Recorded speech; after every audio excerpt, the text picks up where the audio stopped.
കുറച്ചേറെ നല്ല റിലീസുകളും നല്ല നല്ല സിനിമകളുമായിട്ട് വന്ന മാസമായിരുന്നു ഓഗസ്റ്റ് ലാസ്റ്റും അതുപോലെ തന്നെ സെപ്റ്റംബർ ആദ്യം എന്നൊക്കെ പറയുന്നത്. സിനിമകളായിട്ടുള്ള ലോക, അതുപോലെ തന്നെ നമ്മുടെ ഹൃദയപൂർവ്വം എന്നീ സിനിമകളൊക്കെ ഞാൻ കാണുകയുണ്ടായി. എന്നാൽ അതിൻ്റെ ഒന്നും വീഡിയോ ചെയ്യാനോ അതിൻ്റെ റിവ്യൂ ഇടാനോ ഒന്നും പറ്റാത്തൊരവസ്ഥയായിരുന്നു. കാരണം എൻ്റെ കല്യാണമായിരുന്നു. നമ്മുടെ കമ്മ്യൂണിറ്റി പോസ്റ്റ് നോക്കുന്നവർക്കറിയാം, കമ്മിങ് സൂൺ എന്നും പറഞ്ഞ് ഞാൻ ഓൾറെഡി ഇട്ടിട്ടുണ്ടായിരുന്നു. കല്യാണ ഫോട്ടോസ് ഞാൻ അപ്ലോഡ് ചെയ്തിട്ടില്ല, ഞാൻ ഉടനെ ഇടുന്നതായിരിക്കും.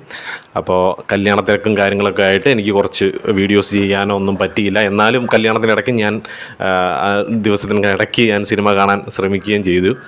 അപ്പോൾ ഇന്ന് ഞാൻ വന്നിരിക്കുന്നതെന്ന് പറഞ്ഞാൽ നമ്മുടെ ഏറ്റവും പുതിയ സിനിമയായിട്ടുള്ള ജിത്തു ജോസഫ് സംവിധാനം ചെയ്ത് ആസിഫ് അലി, അപർണ ബാലമുരളി എന്നിവർ കേന്ദ്ര കഥാപാത്രങ്ങളായിട്ട് വന്ന് മലയാളത്തിൽ നിന്ന് പുറത്തിറങ്ങിയ ഏറ്റവും പുതിയ സിനിമയാണ്. മിസ്റ്ററി ത്രില്ലർ ചിത്രമാണ് മിറാജ്. അപ്പോൾ സിനിമ കണ്ടതിന് ശേഷമുള്ള എൻ്റെ ഒരു ഒപ്പീനിയനാണിത്. എൻ്റെ പേര് അഭിജിത്ത് വിശ്വനാഥ്. നമ്മുടെ ചാനൽ ആദ്യമായിട്ടാണ് നിങ്ങൾ കാണുന്നതെങ്കിൽ സബ്സ്ക്രൈബ് ചെയ്യുക, തൊട്ടടുത്തുള്ള ബെല്ലൈക്കൺ കൂടി എനേബിൾ ചെയ്യുക. നമുക്ക് നേരെ റിവ്യൂയിലേക്ക് കിടക്കാം. Welcome to Cini പീഡിക.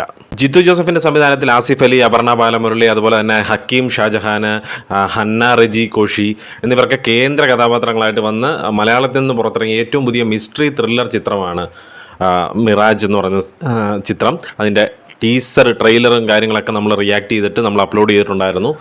കഴിഞ്ഞ ദിവസമാണ് എനിക്കത് പോസ്റ്റ് ചെയ്യാൻ തന്നെ സാധിച്ചത്. അന്ന് കുറേ നാളുകൾക്ക് മുമ്പ് റിലീസായ സമയത്ത് തന്നെ ഞാൻ ഷൂട്ട് ചെയ്ത് വെച്ചാണ്. പക്ഷേ എനിക്കത് എഡിറ്റ് ചെയ്തിടാനുള്ളൊരു സമയം ഞാൻ പറഞ്ഞല്ലോ, നേരത്തെ പറഞ്ഞ കാരണങ്ങൾ കൊണ്ട് എനിക്കത് പോസ്റ്റ് ചെയ്യാനും സാധിച്ചിരുന്നില്ല. എന്നാൽ അത് നമ്മുടെ ഇപ്പോൾ ചാനൽ അവൈലബിൾ ആണ്. അപ്പോൾ അന്ന് തന്നെ നമുക്കൊരു പ്രതീക്ഷ ഉണ്ടായിരുന്നു സിനിമയെ പറ്റി. കൂടാതെ ജിത്തു ജോസഫിൻ്റെ സിനിമയാണ്. ജിത്തു ജോസഫ് അല്ല ഇതിൻ്റെ സ്റ്റോറി കൈകാര്യം ചെയ്തിരിക്കുന്ന അപർണ ആർ താരക്കാട് എന്ന് പറയുന്ന ഒരു റൈറ്ററാണ്. മുമ്പ് ഏത് സിനിമയാണ് ചെയ്തിട്ടുള്ളതെന്ന് എനിക്കറിയില്ല. അപർണ ആർ താരക്കാടാണ് ചിത്രത്തിൻ്റെ സ്റ്റോറി കൈകാര്യം ചെയ്തിരിക്കുന്നത്. അതുപോലെ തന്നെ ഇതിൻ്റെ സ്ക്രീൻ പ്ലേ കൈകാര്യം ചെയ്തിരിക്കുന്നത് ശ്രീനിവാസൻ അബ്രോളും ജിത്തു ജോസഫും കൂടിയിട്ടാണ്. എനിക്ക് തോന്നുന്നു അപർണ ആർ താരക്കാടിൻ്റെ ഏറ്റവും ഫസ്റ്റ് മൂവി ആയിരിക്കാനാണ് ചാൻസ് എന്ന് എനിക്ക് തോന്നുന്നു. ഒരു മിസ്റ്ററി ത്രില്ലർ വിഭാഗത്തിൽ പെടുന്ന ഒരു സിനിമയാണിത്. ആ രീതിയിലാണ് ഈ സിനിമയെ ട്രീറ്റ് ചെയ്തിരിക്കുന്നതും. സിനിമ തുടങ്ങുമ്പോൾ മുതൽ കുറേ കോംപ്ലിക്കേഷൻസും കാര്യങ്ങളും എല്ലാം വെച്ച്, അതുപോലെ തന്നെ ഒരു പ്ലോട്ട് ട്വിസ്റ്റ്, അതുപോലെ തന്നെ ക്യാരക്ടർ ട്വിസ്റ്റ്, അങ്ങനെ ട്വിസ്റ്റോട് ട്വിസ്റ്റ് ഇങ്ങനെയൊക്കെ ഇട്ട് പോകുന്ന ഒരു ടിപ്പിക്കൽ ഒരു ത്രില്ലർ സിനിമയാണ് ഈ മിറാജ് എന്ന് പറയുന്ന സിനിമ തുടങ്ങുന്ന സമയത്ത് തന്നെ ഹക്കീം ഷാജഹാൻ എന്ന് പറയുന്ന ക്യാരക്ടറിനെ മിസ്സിങ് ആവുന്ന ഒരു ട്രെയിൻ അപകടം, കാര്യങ്ങൾ, തുടർന്ന് ഉണ്ടാകുന്ന കോംപ്ലിക്കേഷൻസ്, ആ ക്യാരക്ടറുമായിട്ട് ബന്ധപ്പെട്ടുള്ള കുറേ സ്റ്റോറികൾ അത് റിവീൽ ചെയ്യുന്നു. അതിലേക്ക് ആസിഫ് അലി കടന്നു വരുന്നു, അപർണ ബാലമുരളി കടന്നു വരുന്നു, ബാക്കിയുള്ള ക്യാരക്ടേഴ്സൊക്കെ വൺ ബൈ വൺ ആയിട്ട് വരുന്നു. പിന്നീട് എന്ത് സംഭവിക്കുന്നു എന്നുള്ളതാണ് ഇതിൻ്റെ ഒരു മെയിൻ കാര്യം. ഇൻട്രോയിലാകുമ്പോൾ ഒരു ട്വിസ്റ്റ് ഉണ്ട്, ആക്ച്വലി 2 ട്വിസ്റ്റ് ഉണ്ട്. ഇൻട്രോയിന് ശേഷം ഒരു ട്വിസ്റ്റോട് ട്വിസ്റ്റ് ഉണ്ട്. പിന്നെ അങ്ങ് തീരുന്നവരെ ട്വിസ്റ്റോട് ട്വിസ്റ്റ് ഇടുന്ന ഒരു സിനിമയാണിത്. സിനിമ എങ്ങനെ ഉണ്ട് എന്ന് എന്നോട് ചോദിച്ചു കഴിഞ്ഞാൽ ഒരു കോമൺ ഓഡിയൻസ് ആയിട്ട് എനിക്ക് പറയാൻ ആഗ്രഹിക്കുന്നില്ല. കാരണം ഈ സിനിമ ഞാൻ എൻജോയ് ചെയ്തെന്ന് എങ്ങനെയാണെന്ന് ചോദിച്ചു കഴിഞ്ഞാൽ, സിനിമ തുടങ്ങി ഒരു 15 മിനിറ്റ് കഴിഞ്ഞപ്പോഴേ എനിക്ക് ഇതിൻ്റെ ഇൻട്രവൽ എന്താണെന്നും ഇതിൻ്റെ ക്ലൈമാക്സ് എന്തായിരിക്കും, ആരായിരിക്കും ഇതിൻ്റെ അകത്ത് വില്ലൻ എന്നും എനിക്ക് പ്രെഡിക്റ്റ് ചെയ്യാൻ സാധിച്ചതുകൊണ്ട് തന്നെ ഇതിൻ്റെ അകത്തുണ്ടായ ട്വിസ്റ്റുകളോ അല്ലെങ്കിൽ പ്ലോട്ട് ട്വിസ്റ്റുകളോ ഒരു അമ്പരപ്പിക്കുന്ന കാര്യങ്ങളോ ഒന്നും എനിക്ക് വലിയൊരു കിക്ക് നൽകിയില്ല. കാരണം ഞാൻ പ്രെഡിക്റ്റ് ചെയ്ത് അതേപോലെ തന്നെയാണ് ഇത് നടന്നത്. വലിയ അഹങ്കാരമായിട്ട് പറയുന്നതല്ല, വളരെ സിമ്പിളായിട്ട് എനിക്കത് കിട്ടി. സിനിമ തുടങ്ങിയൊരു സമയത്ത് തന്നെ അതിനെ എനിക്ക് ക്യാച്ച് ചെയ്യാൻ സാധിച്ചതുകൊണ്ട് തന്നെ എനിക്ക് ക്ലൈമാക്സിലെ എൻ്റെ ഒരു ട്വിസ്റ്റുണ്ട്, അതുപോലും വലിയ സർപ്രൈസിങ് ആയിട്ട് എനിക്ക് തോന്നിയില്ല. സോ എന്നെ ഒരു ആവറേജ് അനുഭവം മാത്രം നൽകിയ, മസ്റ്റ് തിയേറ്റർ വാച്ചാണോ എന്ന് ചോദിച്ചു കഴിഞ്ഞാൽ എൻ്റെ അഭിപ്രായത്തിൽ അല്ല എന്ന് പറയുന്ന ഒരു ജിത്തു ജോസഫിൻ്റെ ഒരു സാധാരണ ചിത്രം, നമ്മുടെ ഊഴം പോലുള്ള ഒരു വളരെ സാധാരണമായ ഒരു ചിത്രമായിട്ട് മാത്രം കാണാൻ പറ്റുന്ന, എന്നാൽ ഊഴത്തിനേക്കാൾ താഴെ നിൽക്കുന്ന ഒരു സിനിമയായിട്ടാണ് എനിക്ക് ഈ സിനിമേനെ ഫീൽ ചെയ്തത്. ഒരുപാട് ടെക്നിക്കൽ എററും അതുപോലെ തന്നെ ഈ സ്ക്രീൻ പ്ലേയിലുണ്ടായ കുറേ ഭാഗപ്പിഴകളും കാസ്റ്റിങ്ങിലുണ്ടായ കുറച്ച് ഭാഗപ്പിഴകളും എനിക്ക് നന്നായിട്ട് ഫീൽ ചെയ്തു. അതെന്താണെന്നുള്ളത് ഞാൻ ഇതിൻ്റെ നെഗറ്റീവ് സൈഡിൽ ഞാൻ പറയുന്നതായിരിക്കും. അപ്പോൾ ആദ്യം പോസിറ്റീവ് സൈഡിൽ തന്നെ തുടങ്ങാം. പെർഫോമൻസ് വെച്ച് ആസിഫ് അലി ഗംഭീരമായിട്ടുണ്ട്. ആ റോള് നന്നായിട്ട് തന്നെ ക്യാരി ചെയ്തിട്ടുണ്ട്. അപർണ ബാലമുരളി ആ റോള് നന്നായിട്ട് ചെയ്തിട്ടുണ്ട്. ഹക്കീം കാണാത്തൊരു ഷെയ്ഡിൽ അത്യാവശ്യം നല്ല രീതിയിൽ തന്നെ പുള്ളി അതിനെ ഹാൻഡ് ഓവർ ചെയ്തിട്ടുണ്ട്. ഹന്ന റജി കോഷി ആസ് യൂഷ്വൽ എനിക്ക് വലിയ സംഭവമായിട്ട് തോന്നിയില്ല. എനിക്കൊരു വളരെ മെച്യൂരിറ്റി ഇല്ലാത്ത ഒരു ആക്ടിങ് പോലെ എനിക്ക് ഫീൽ ചെയ്തു.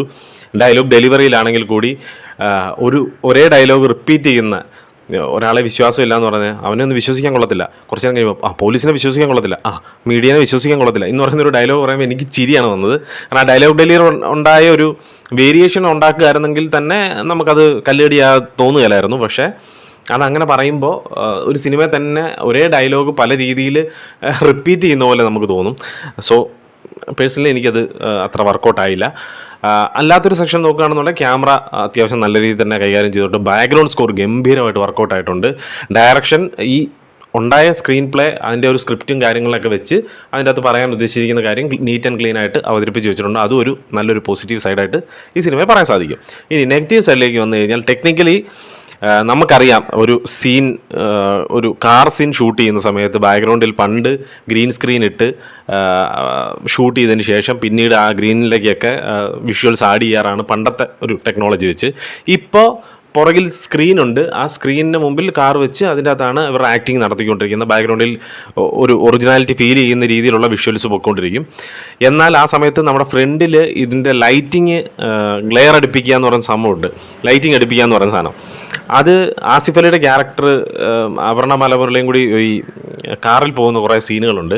അതിലൊക്കെ ആസിഫ് അലിക്ക് കണ്ണാടി ഉള്ളതുകൊണ്ട് തന്നെ ആ കണ്ണാടിയിൽ റിഫ്ലക്ഷൻ നന്നായിട്ട് മനസ്സിലാകുന്നുണ്ട്. ഫ്രണ്ടിൽ വെച്ചിരിക്കുന്ന ലൈറ്റ് എന്താണെന്നും എത്ര കള്ളിയുള്ള വലിയ ലൈറ്റാണ് ഫിറ്റ് ചെയ്തിരിക്കുന്നതെന്നും അതിൻ്റെ ഒരു മൂവ്മെൻറ്റ്സും കാര്യങ്ങളൊക്കെ കണ്ണാടിയിൽ കാണാൻ സാധിക്കുന്നുണ്ടായിരുന്നു. അതുകൊണ്ട് തന്നെ എനിക്കത് പെട്ടെന്ന് അതിലോട്ടാണ് എൻ്റെ കോൺസെൻട്രേഷൻ പോയത്. അവിടെ പറഞ്ഞ ഡയലോഗിലോ അല്ലെങ്കിൽ അവർ അത്ര നേരം സംസാരിച്ചൊരു കാര്യത്തിലോ എൻ്റെ കോൺസെൻട്രേഷൻ പോയില്ല. അതൊക്കെ ടെക്നിക്കലി ശ്രദ്ധിക്കാമായിരുന്നു. അതൊക്കെ റിമൂവ് ചെയ്യാൻ പറ്റുന്ന ടെക്നോളജികൾ ഇപ്പോൾ ഉണ്ട്. സോ അതൊക്കെ വളരെ സിമ്പിളായിട്ട് ചെയ്യാൻ പറ്റുന്നൊരു കാര്യം വളരെ ലാഘവത്തോടു കൂടി വിട്ട് കളഞ്ഞത് വളരെ മോശമായിട്ട് എനിക്ക് തോന്നി. അതുപോലെ തന്നെ ഇതിൻ്റെ സ്ക്രീൻ പ്ലേ എടുത്തു പറയേണ്ട ഒരു നെഗറ്റീവാണ്. കാരണം എളുപ്പത്തിൽ നമുക്ക് മനസ്സിലാക്കാൻ സാധിച്ചും ഇന്നതാണ് സംഭവിക്കാൻ പോകുന്നത്, ഇന്നതാണ് സംഭവിക്കുക. കാരണം നമുക്കറിയാം ഒരു ഇത് സ്പോയിലറായി പോയി കഴിഞ്ഞാൽ എന്നോട് ക്ഷമിക്കുക, എനിക്കറിയില്ല ഞാൻ പറഞ്ഞു പോകുമ്പോൾ സ്പോയിലറായി പോവോ ഇല്ലയോ എന്നുള്ളത്. ഒരു സംഭവം നടന്നതിന് ശേഷം ഒരു കറങ്ങിത്തിരിഞ്ഞ് മറ്റൊരു കാര്യം പറയുമ്പോൾ തന്നെ എന്തുകൊണ്ട് ഈ ഇതിനെപ്പറ്റി സംസാരിക്കുന്നില്ല എന്ന് സ്വാഭാവികമായിട്ട് ഒരുപാട് സിനിമകൾ കാണുന്ന ഒരാളെന്നുള്ള നിലയിൽ എനിക്കത് തോന്നി. എന്തുകൊണ്ട് ആ സെക്ഷനെ പറ്റി സംസാരിക്കുന്നില്ല? അപ്പം അടുത്തൊരു ട്വിസ്റ്റ് വരുന്നത് ആ ഒരു സെക്ഷനിലേക്ക് തന്നെയാണ്. സോ അത് വളരെയധികം എളുപ്പം കണ്ടുപിടിക്കാൻ പറ്റുന്ന ഒരുപാട് ലൂപ്സ്, ഒരുപാട് ഫ്ലോസ് ഒക്കെ ഉള്ള ഒരു സ്ക്രീൻ പ്ലേ ആയിട്ട്, ഒരു ഇൻകംപ്ലീറ്റ് സ്ക്രീൻ പ്ലേ ആയിട്ട് എനിക്ക് തോന്നി. മേ ബി ജിത്തു ജോസഫ് ഒരു ഇൻ്റർവ്യൂവിൽ പറഞ്ഞിരുന്നു, മിറാജ് ഷൂട്ട് ചെയ്തുകൊണ്ടിരുന്ന സമയത്താണ് പുള്ളി ദൃശ്യം 3 റൈറ്റിങ്ങിൽ കോൺസെൻട്രേറ്റ് ചെയ്തുകൊണ്ടിരുന്നതെന്ന്. മേ ബി അതുകൊണ്ട് വിട്ടുപോയ, അതുകൊണ്ട് അതിലേക്ക് കൂടുതൽ കോൺസെൻട്രേറ്റ് ചെയ്തുകൊണ്ടാവാം ഒരു പക്ഷേ ഇവിടെ വളരെയധികം പോരായ്മകളുണ്ടായതെന്ന് ഞാൻ വിശ്വസിക്കുന്നു. കാരണം മൈൻഡ് ഡൈവേർട്ട് ആവാതെ ഇതിൽ ഫോക്കസ് ആയിരുന്നെങ്കിൽ ചിലപ്പം നമുക്കൊരു മിറാജ് ഒരു മിറാക്കിളായി മാറിയാനെന്ന് എനിക്ക് തോന്നുന്നു. ബട്ട് ഇപ്പോൾ ഒരു മിറാക്കിളായില്ല, ഒരു ആവറേജായി അല്ലെങ്കിൽ ആവറേജിന് താഴെ നിൽക്കുന്ന ഒരു അനുഭവം മാത്രമായിട്ട് മാറി എന്ന് പറയാതിരിക്കാൻ പറ്റത്തില്ല. അതാണ് സത്യം. അപ്പോൾ ഇതിൻ്റെ അത് എടുത്തു പറയേണ്ട ഒരാളുടെ പേരും കൂടി എടുത്ത് പറഞ്ഞാൽ വളരെ മോശമായിപ്പോൾ. ഇതിൻ്റെ മ്യൂസിക് കൈകാര്യം ചെയ്തിരിക്കുന്നത് വിഷ്ണു ശ്യാമാണ്. സൂപ്പറായിട്ട് മ്യൂസിക് ചെയ്തിട്ടുണ്ട്. ആ ഒരു ത്രില്ലിങ് ഫാക്ടർ അല്ലെങ്കിൽ ത്രില്ലിങ് എലമെൻറ്റ് അതിനുണ്ടാക്കുന്ന ആ ഒരു ഫസ്റ്റ് ടൈറ്റിൽ കാണിക്കുന്നതിന് തൊട്ട് മുമ്പ് ഇടുന്നൊരു ബാക്ക്ഗ്രൗണ്ട് സ്കോറുണ്ട്. അവിടെ തൊട്ട് സൂപ്പറായിട്ട് ഇതിനെ വർക്കൗട്ട് ചെയ്ത് അവസാനം എൻഡിങ് വരെ കൊണ്ടുവച്ചിട്ടുണ്ട്. സൂപ്പറായിരുന്നു. അവസാനത്തേക്ക് ഒരു ഹൊറർ ഫീൽ നൽകുന്ന, ഹൊറർ ടച്ച് നൽകുന്ന, ദ ഷൈനിങ് എന്ന് പറയുന്ന പഴയ സിനിമേനെ ഓർമ്മിപ്പിക്കുന്ന രീതിയിലുള്ള വിഷ്വൽസും അതിൻ്റെ ഒരു ആംബിയൻസും ഉണ്ടാക്കിയെടുക്കാൻ സാധിച്ചു. ക്യാമറ കൈകാര്യം ചെയ്തിരിക്കുന്നത് സതീഷ് കുറുപ്പാണ്. അതും ഗംഭീരമായിട്ട് വർക്കൗട്ടായിട്ടുണ്ട്. അതുപോലെ തന്നെ എഡിറ്റ് കൈകാര്യം ചെയ്തിരിക്കുന്ന വിനായകാണ്. നന്നായിട്ട് തന്നെ ചെയ്തിട്ടുണ്ട്. സൂപ്പർ. ആ കാര്യങ്ങളൊക്കെ ഡിപ്പാർട്ട്മെൻറ്റൊക്കെ സൂപ്പറാണ്. ബട്ട് ഓവറോൾ സിനിമ നോക്കുമ്പോൾ നമ്മൾ ഒരുപാട് ത്രില്ലർ സിനിമകൾ കണ്ടിട്ടുള്ളതുകൊണ്ടും മിസ്റ്ററി ത്രില്ലർ സിനിമകൾ കണ്ടിട്ടുള്ളതുകൊണ്ടും ഈ സ്ക്രിപ്റ്റ് ഹിന്ദിയിലേക്ക് ചെയ്യാനിരുന്ന ഒരു സ്ക്രിപ്റ്റ് ആയിരുന്നത് കൊണ്ടും തന്നെ നമുക്ക് എളുപ്പം ഇതിൻ്റെ എല്ലാ കാര്യങ്ങളും മനസ്സിലാവുന്നുണ്ട്. എന്തായാലും നിങ്ങൾക്ക് താല്പര്യം ഉണ്ടെങ്കിൽ ജിത്തു ജോസഫ് ആസിഫ് അലി ടീമിൻ്റെ സിനിമ കാണണമെന്ന് ആഗ്രഹം ഉണ്ടെങ്കിൽ തിയേറ്ററിലേക്ക് പോവുക, കണ്ടു നോക്കുക, എക്സ്പീരിയൻസ് ചെയ്യുക. 1 ടൈം വാച്ചബിളാണ്. കാരണം സെക്കൻഡ് ടൈം കാണുമ്പം നിങ്ങൾക്ക് ട്വിസ്റ്റുകളും കാര്യങ്ങളൊക്കെ മനസ്സിലാവും. എൻ്റെ അഭിപ്രായം ഇതാണ്. എനിക്ക് പടം ആവറേജിന് താഴെ ഉള്ളൊരു അനുഭവം മാത്രമാണ് നൽകിയത്. നിങ്ങളുടെ അഭിപ്രായം എന്താണെന്നുള്ളത് കമൻറ്റ് ബോക്സിൽ രേഖപ്പെടുത്തുക. ഓൾറെഡി സിനിമ കണ്ടിട്ടുള്ളവരാണെന്നുണ്ടെങ്കിൽ കമൻറ്റ് ബോക്സിൽ രേഖപ്പെടുത്തുക. വീഡിയോ ഇഷ്ടപ്പെട്ട് കഴിഞ്ഞാൽ ലൈക്ക് ചെയ്യുക, കമൻറ്റ് ചെയ്യുക, സബ്സ്ക്രൈബ് ചെയ്യുക, തൊട്ടടുത്തുള്ള ബെല്ലൈക്കൺ കൂടി എനേബിൾ ചെയ്യുക. ഇതുവരെ സപ്പോർട്ട് ചെയ്തതുപോലെ തന്നെ മുമ്പോട്ട് സപ്പോർട്ട് ചെയ്യുക. മുമ്പോട്ട് ഒരുപാട് വീഡിയോസ് വരിയായിട്ട് വന്നുകൊണ്ടിരിക്കും. ഇനി ഒരു ഡിലേ ഉണ്ടാവാതെ ഞാൻ ശ്രമിച്ചോളാം. ഇപ്പം ഇതുപോലെ ഒരു പേഴ്സണൽ കാര്യമായതുകൊണ്ടാണ് ഒരു ഡിലേ വന്നത്. ഇനി എന്തായാലും അങ്ങനെ ഒരു ഡിലേ ഉണ്ടാവില്ല. അപ്പം അടുത്ത വീഡിയോ ആയിട്ട് കാണുന്നവരെ പീസ് ഔട്ട്.